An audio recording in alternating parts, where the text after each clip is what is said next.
right, I believe we are live. So, this is going to be a very casual video, and I think that we're going to give some updates today about the consulting work that I do for clients. And so, with introductions, my name is Jay. I'm a Section 8 consultant, and I own section8consulting.com. Just to be clear, I do not work for HUD. I do not work for the Housing Authority. I am an independent consultant that helps clients, hundreds, if not thousands, of people every year with getting housing. Today, I'd like to give some personal updates because I know that many people that are a member of the channel do know, besides the consulting work that I do, that I also rescue cats. And so there are a lot of pet owners that visit the channel and have noticed the many different cats passing through the videos. They're kind of my little Hollywood stars. So I wanted to talk a little bit about those cats today. Also, we changed structure for Section 8 Consulting and section8consulting.com, and I wanted to talk a little bit about the LLC and the changes there. And going to be talking about the office manager that I'd hired recently and how that came to fruition, and a little bit of update there. Also, going to be talking about some of the consulting hours, and then I'm going to give you a little bit of an in-depth knowledge of what I do. So this will help you make a decision whether you're watching, the 400 or 500 videos I've made over the last decade, or whether you're visiting my website. Clearly I've been doing consulting work for low-income individuals, affordable housing, and so on for about 20 years. And I want to show you just how crazy it is. So, again, this is a casual video. It is live. You can chat with me if you have questions in relation to Section 8. It's vouchers, housing, low-income issues, discrimination, and so on. You're welcome to still ask those things during this video. But again, this is one of those rare videos where you kind of get a little bit of an insight into me beyond the consulting work, okay? So first up, let's talk about the cats. So 2022 has been a rough year, and as many of you noticed, there are missing cats. We lost Mama. She was 16 and a half years old. She passed from old age, and we gave her a plot here at the house in the backyard. She's very much missed. As y'all know, I adopted another cat in very, very severe condition, and that was Pretty Girl, who we call her. 10 days at the veterinarian office, and she was on IV catheters and all that. And to be frank with you, the vet told me that day she looked like she was going to die, And so we spent about $3,000 over 10 days, and we brought her back to life. And she's still having a rough time, but she now eats and everything. So her body's taken over, no more IVs. And so we're nursing her back to health and hope to show her at her full glory in anywhere from, 6 months to a year. Many of you know that I like to restore cats. If I could afford to have dogs with cats, I would, or iguanas and so on, I would. And y'all know how I feel about spiders, that will never happen.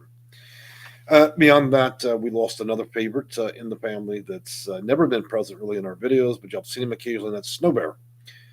He was unscrupulously hit by a car. He came in 2 days ago, and his leg was all the way up.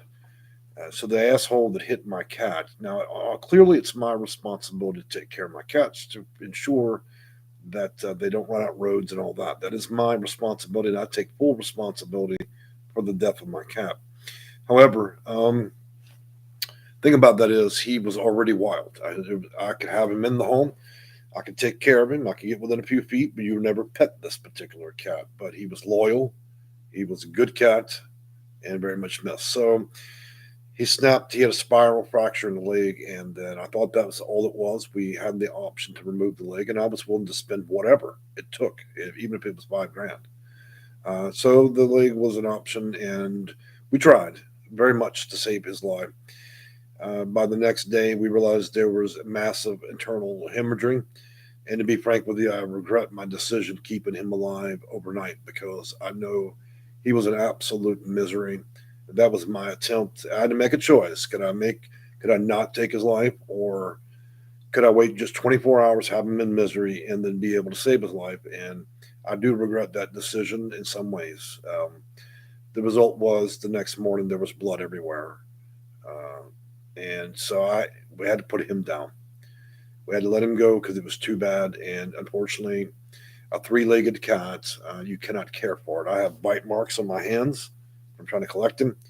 And so I deeply regret that decision. Another animal that if we ever run into that situation again, I probably will not hesitate to have him put down, because probably having him stay alive that extra 24 hours was probably difficult for him. So we did lose Snow Bear.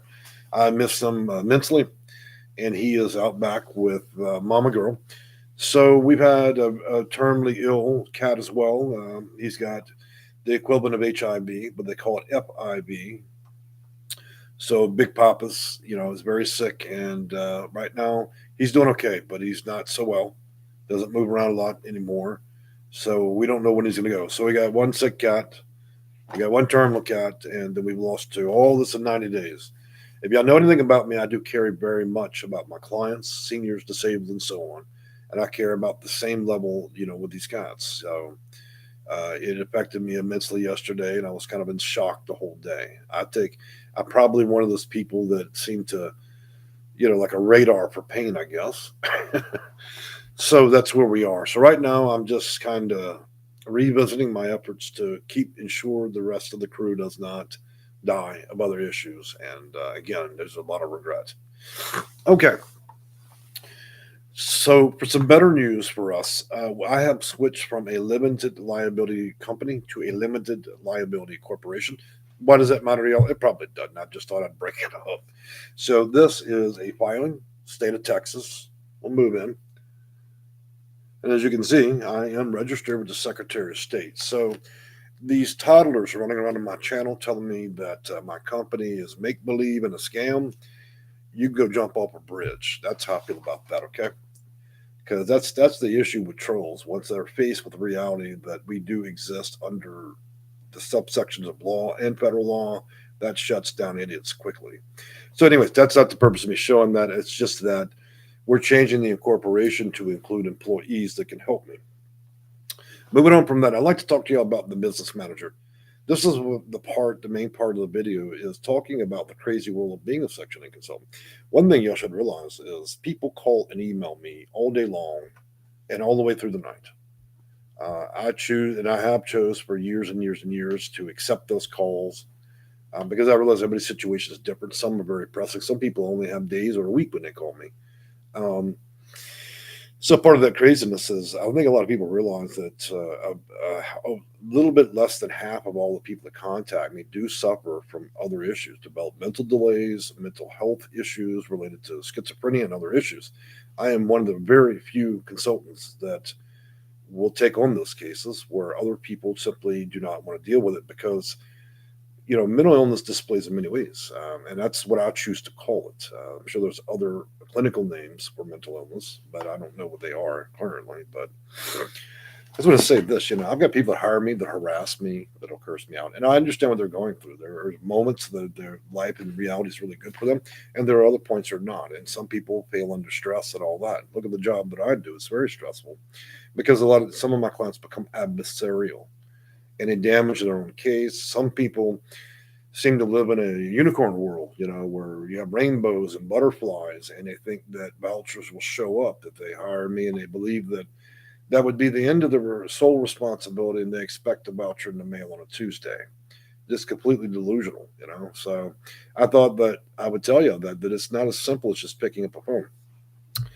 A lot of these cases require me getting up 2, 3 in the morning and working till 11, 12 at night.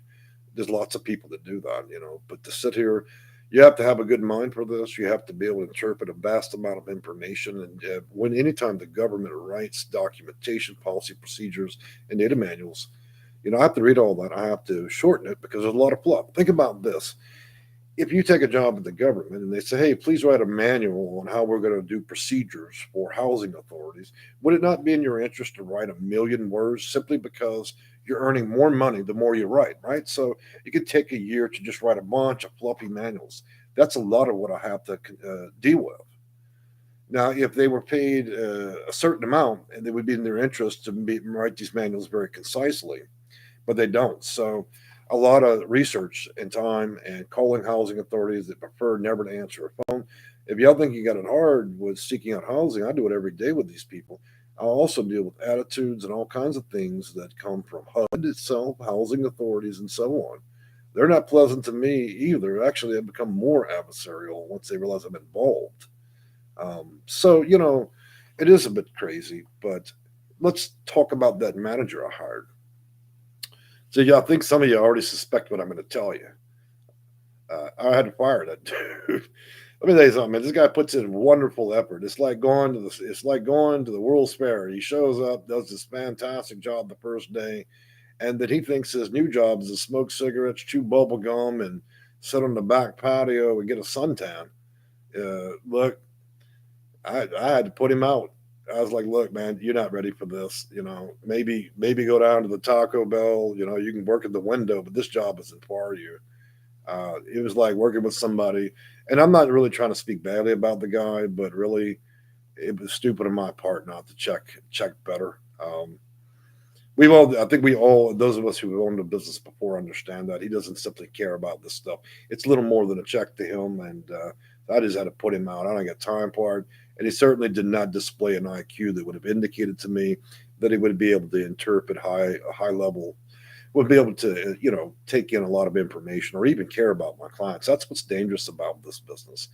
If you look at it from a business perspective and you don't have a personal interest in the care and welfare of the people that I'm dealing with, then you don't need to be doing this, because it is not about money. Most of the clients I deal with don't have any to start with.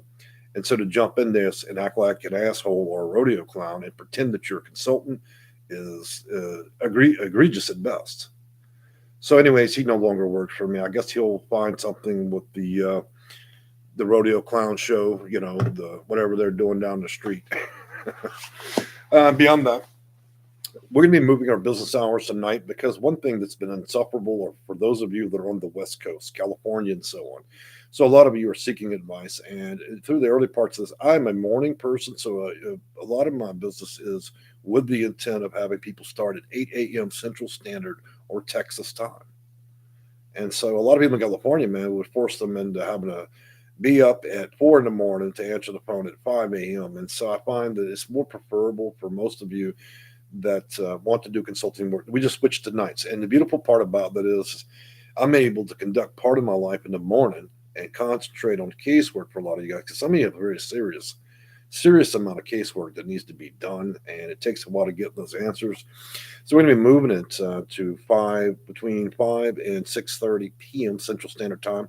So you give or take an hour or two, depending where you are. But I think that it's going to be better for everybody in relation to that. Beyond that, I'm not going to hire another manager. To be frank with you, um, it takes a special kind of person to do it. It takes a special kind of person to deal with people that may be suffering from other mental related issues. And not everybody's equipped to do that. What I'm finding over the years is every time I've tried to hire about 20 times, each they fail in one area or another. It's hard to find one person that's able to consume all the different things that are required in order to be successful with this. Because if you can't give a client a voucher, then you need to turn off the light bulb, shut down, and go do something different. Maybe go mow lawns, go make French fries, or something like that. So that's the thing. Yeah, everybody's excited about it. I get about 6 to 12 people every year. Oh, I'd love to do what you're doing. No, you wouldn't. And even if you did, it doesn't necessarily mean you didn't be any good at it. And you have to be able to deal with all kinds of personalities. Not everybody that calls me is a middle aged white dude. Sometimes we have people from every ethnicity that have different ideas about the world, different political views. Some people are damaged from abuse and other things.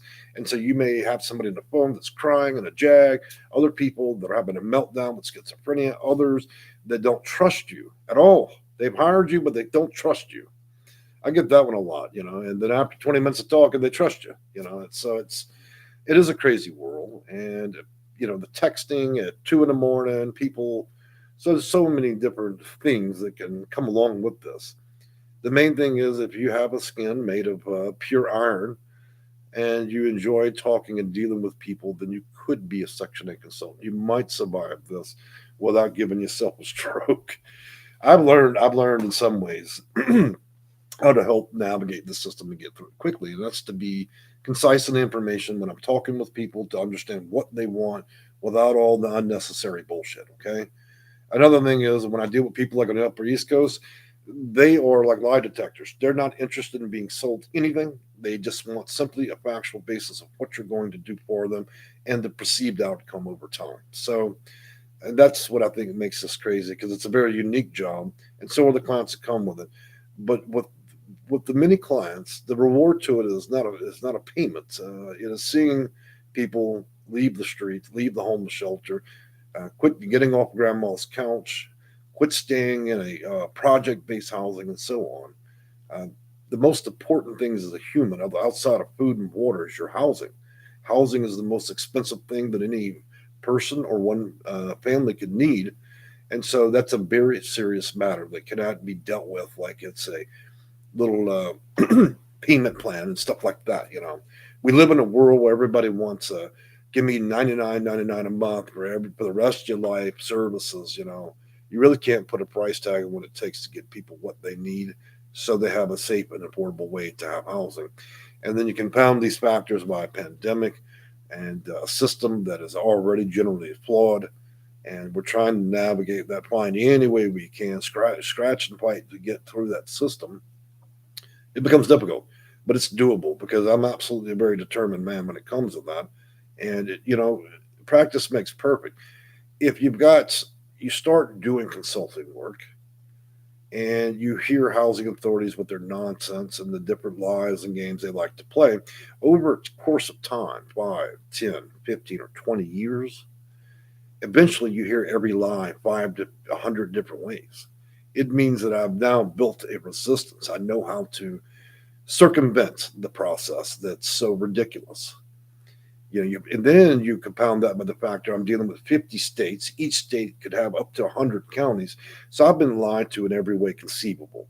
I played the game with the housing authority as well as they played it with my clients. They cannot invent any new bullshit. I've seen it all. There's nothing they cannot reinvent the wheel. What I can do is I can invent my own fucking wheel that works around the bullshit that they try to shove down everybody's throat. And I think that you all do understand how I feel about housing authorities. Okay. Housing is not a matter of, I know on a political basis, people view housing and vouchers is a need program and all that. No, it's actually what you need as a human. We're not cats. We don't grow hair. We have to go buy our fucking clothes. And so I think that what people start to see is the level of aggravation I get with it. Hence the profanities. Another thing that I like to use loosely in some of my videos, because you need to understand the intensity of what I'm thinking and what I'm doing. If I can't convey a direct truth to you, then all I'm doing is sugar coating shit. Same thing your parents told you, unless they were probably religious. We have to get to the facts of the case. We have to get it done. And we've got to be smarter than the other people. So how does that translate to the people that set up on Capitol Hill? But if you don't think you don't have lawmakers that politically go after and get funding for their constituents, they also create laws in which they put back doors. So those are called loopholes. So when you're working in Congress and in politics, that's clever. Loopholes, right? You're abiding within the perimeter of the law. I just do it the same way, but when I do it with housing. My job is to look for weaknesses in housing authorities, exploit the shit out of that, get my clients what they need, and do it without violating federal law. Same thing that would happen if I was an attorney and I had a client that committed murder. Why do we hate attorneys that get people off? Because what are they doing? The same thing that the lawmakers do. We're looking to exploit loopholes. If you were stupid enough to make that back door, then you can be damn sure I'm going to kick it down. So that is a very simple way to kind of explain some of the stresses that you see through the system. And there's a lot of remedies that can be utilized as a consultant if you're really good at it. What a bad consultant does, and a lot of people confuse caseworkers and counselors and all these other people that go out and get professional. Their job is to make you feel better and connect you with a piece of paper with a bunch of phone numbers. You ever heard that? Oh, my caseworker, my counselor, my social worker. Well, let me tell you something. Those people don't know shit. Their job is to connect you. When you hear the word connect to a phone number, I'm going to connect you with a resource. When you hear the word resource and connection, it means that, yes, I'm accepting your case and I'm passing the buck. I'm not going to do it, but here's somebody you can call. Look, caseworkers, social workers, and the rest of those guys, they're fantastic at making you feel lovely when you walk out. You feel fuzzy, but they don't know shit about housing or HUD. The best they can do is sit down with your application and ask you, well, how do you spell your name? The same shit you could do yourself. A real consultant actually has policy, procedures, manuals, Title 24, U.S. code, understands it, It means that you'd have the operational manuals of many of the housing authorities and that you would be able to identify what the weaknesses are in there to get your client what they need. I'm not there to be anybody's social worker or caseworker. That's just nonsense. I don't write prescriptions. I'm not there to make you feel pretty. I'm there to get this shit done. That's the reality. And the only way to do that is to have the necessary information to be able to navigate the system better than the people that have designed it. If you're going to play the game, you better play it better than the people that created it, or your ass will sit on that list for the next 15 years. If that's the thing I convey with a lot of clients is being able to, if we can't get it one way, then we have to look at other avenues. Do not trap me in, people hire me. Oh, well, I can only be in the zip code. Well, you know what? You really are going to be in trouble. We have to look at as many avenues as possible. We have to be able to use multiple systems.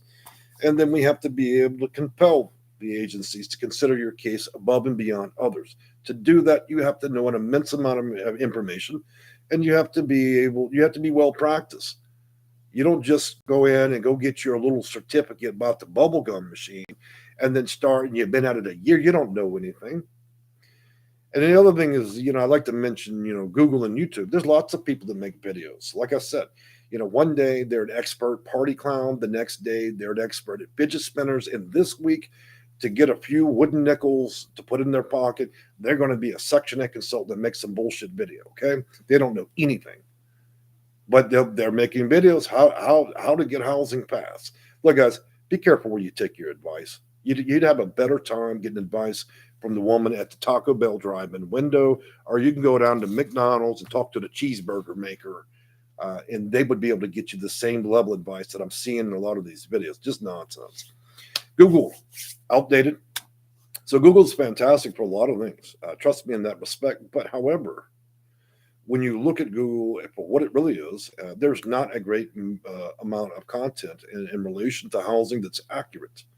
So let's look at the country as a whole. 50 states, every state's got all those counties.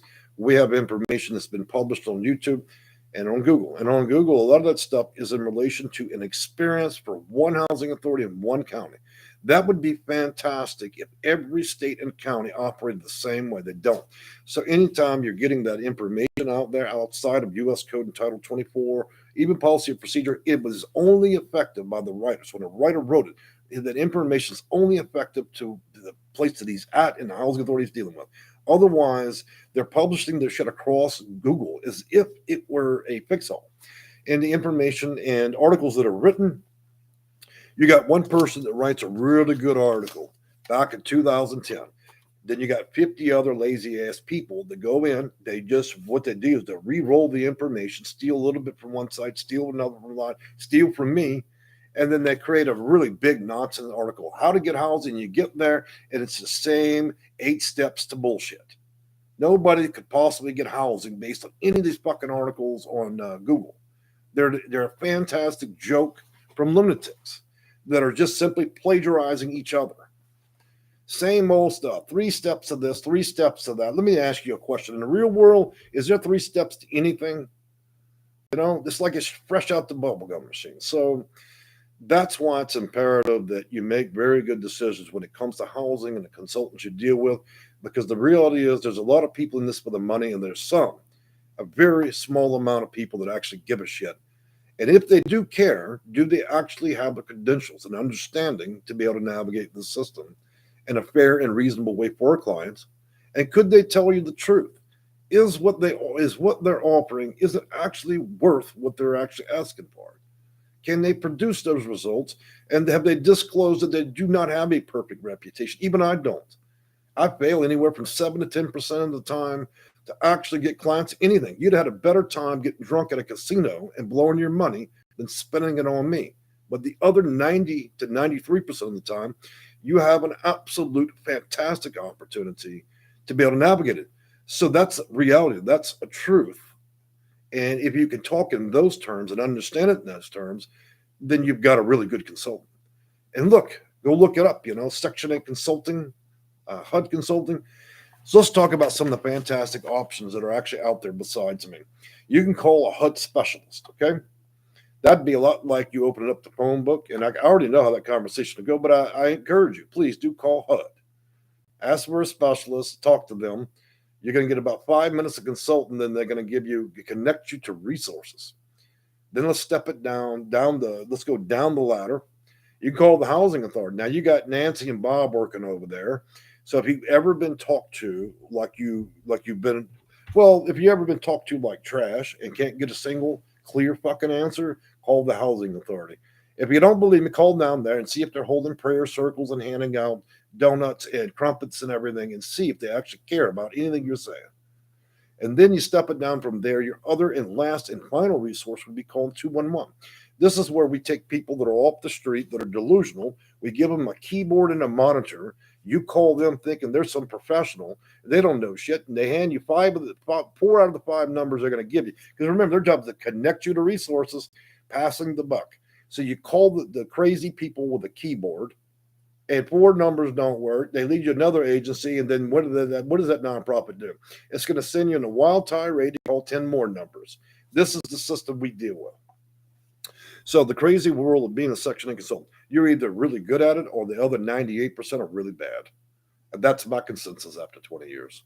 So for those of you that struggle with profanities or me using them, that's part of the acceptance of the deal as being part of this channel. I always say the reality and the truth is what you need to hear.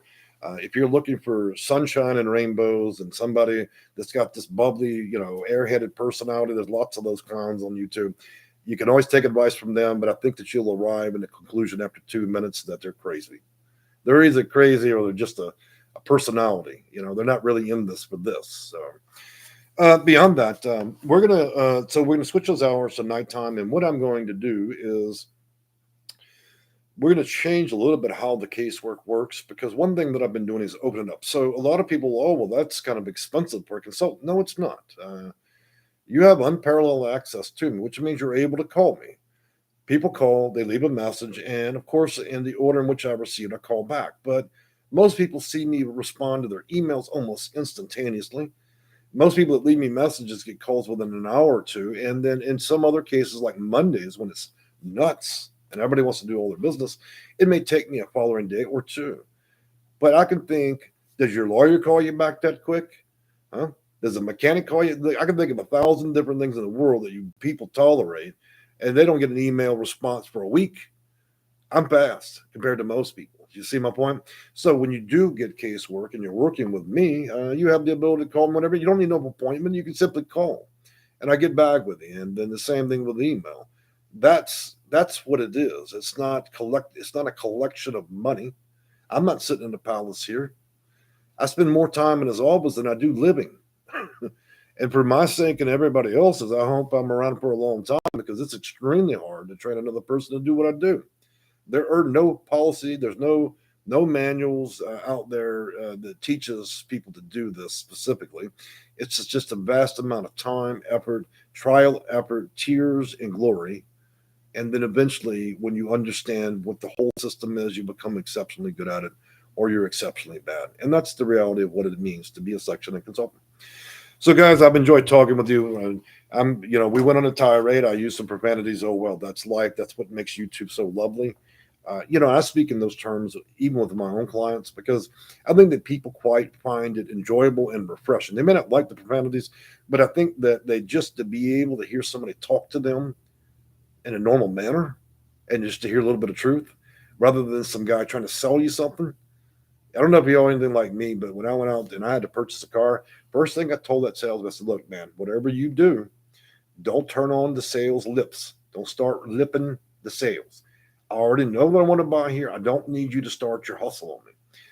It took that. So his neuroticism kicked in 3 minutes later. I left his ass standing looking at the sunshine. Nobody wants to be sold anything. People already look, when people come to me about casework and other, they already have checked me out. They already know what they want. And at that point, they just want an affirmation that I'm actually going to be able to talk to them in a manner in which is respectful, and that they're able to determine whether or not I have the intellectual ability to handle their case. And so that's why I always tell people there's no reason to sell anybody on anything. Not when you have all these free resources. You can certainly call HUD for free. They'll be happy to give you 5 minutes of casework. You call 211. The lunatics there will be happy to connect you with a resource. That's what I always tell people. There's lots of options, but the road is always paved. How do they say that the road to hell is paved with good intentions? I don't think so. I think that even during a pandemic, through difficult times, high rents, a lack of affordability, and so on, I think those of you that are willing to fight for your own cause and participate in your own cases, actually do a little bit of damn work and get rid of that. It's Amazon. We have a lot of Amazon people. They expect everything the next day. Have you known anything to do with government and free or housing? Any bureaucratic process that would be instant and rewarding? No, it's a lot of pain, glory, and tears. But if you stick with it, if you're serious about it, then you will get through it. Same thing as a consultant. There are days that I absolutely just despise getting on the phone, mainly because I get so many calls. It's rough, right? And I know my clients, but one of the perceivable things that I'm able to give clients is I'm not just working within your case. I think that a big part of it is being able to see the future. No, I'm not a fortune teller, but statistically speaking, when working over cases, there is a perceived outcome. So I'm able to help you see, by the way, this housing surge is going to be a big pain in the ass, but statistically speaking, likely you'll be able to get through it in the next couple of weeks. So there is a definitive end based on that statistic. In other words, I'm helping you anticipate everything that's going to happen as it goes into the future. And I'm able to give you a little bit of a timeline. That's a hell of a lot better than sitting up and worrying yourself to death every night. That's a big part of doing this and doing it long enough so you understand about how long it takes. I warn people every day, hey, look, just because you won a voucher, just because you got that subsidy, does not mean that this is game and match. Yes, that's fantastic for a day. Then there's a housing search. It's miserable. And I tell people, I want you to go into this with a bad attitude. And why would I say that? Because I'm trying to manage expectation. So I got the voucher, and the quickest way to let your client crush their own soul is to have them believe that in 3 more days they're going to be able to find a place to live. That's untrue. So I tell them, look, you're looking at pure pain for at least 2 weeks. Be prepared for full rejection. So when you make your first 10 calls to utilize this voucher, your full expectation when you get up in the morning is to be angry and pissed off. That way, if you go into this with a bad attitude to find the housing, you'll be able to successfully mentally navigate this. That way, when you actually get the reward of being able to utilize a voucher 2 or 3 weeks later, I fully informed you you are able to skip the stress and it will work out as anticipated. But if you go into this with a fluffy heart and big eyeballs, you're going to struggle and then you're going to email me to death. You see my point? So helping clients understand that judicious process to get through it so they can have the right mental setting that, hey, there's no reason for me to make 100 calls and I'm going to be mentally prepared for lots of rejection. And that I know that this will likely come to its conclusion, that the rejection will probably start to subside in around 2 or 3 weeks. That's the mental adjustment I give my clients. Now, there's lots of people out here that are crazy, want to do my job. They don't do it very well. And they certainly don't know how to manage the mental respects of this and so on. So that's why I wanted to communicate a little bit of what I do, the intensity of it, and some of the problems that come along with it. So again, it's never a question of whether or not you would get your voucher. It's usually a question of, are you willing to do what's necessary? And are you able to move? If we can't get it in one place, are you willing to consider other places? And that's just the reality of this. Wow, I think I just talked for 33 minutes flat. So, good afternoon, Mary Semple. And so I'm going to respond to a few live comments here. I know people have been popping in and out the video. Thank you for the kitty symbol there. And by the way, guys, you can chat with me live. I'm done with the lecture and profanities and everything. Y'all know I had to finally let loose. I have been so Christian in most of my videos that I was having a hard time sleeping at night. So I've been keeping these videos G-rated for a while. This Google is very they like to punish me when I use a naughty word. So, but you'll quickly figure out that I'm as human as anybody else. Butterfly Rain says, hi, Cat Daddy. I like that name, actually, Cat Daddy. It's true.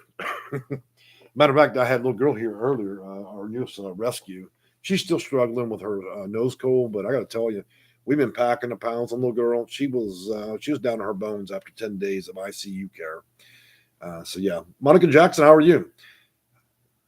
Monica Jackson says you used to use your best judgment.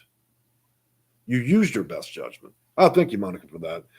You know, I try to use a lot of judgment, and I like to keep videos spicy, and we've all had that clinical videos. Nobody wants that middle-aged white dude trying to give you a clinical video. I can talk like a robot, so we might as well spice it up with a little bit of naughty. Why not? This is what I do. Might as well make it my own version.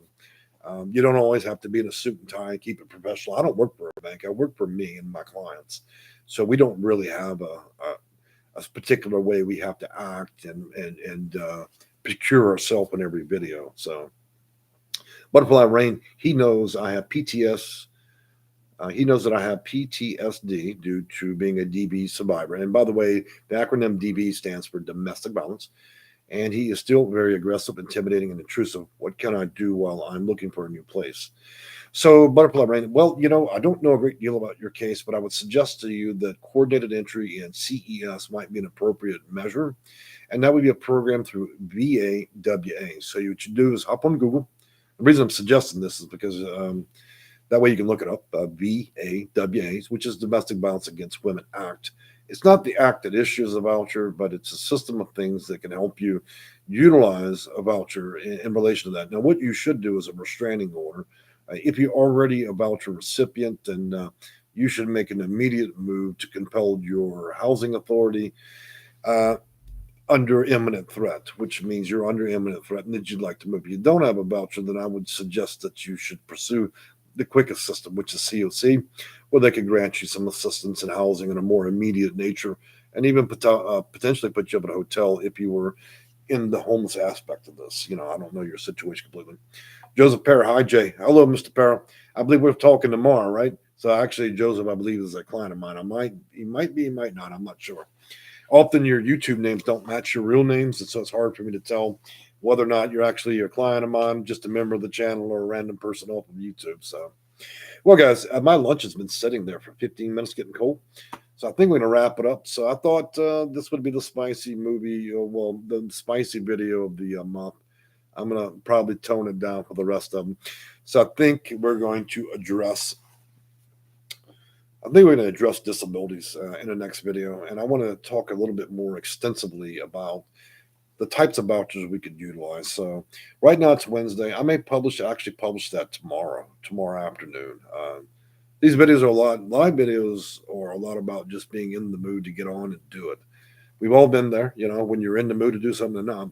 So I do tend to make videos when I feel at my, when I'm at my best. So Mr. Hey man, welcome to the channel. Mr. is a normal full-time member almost now.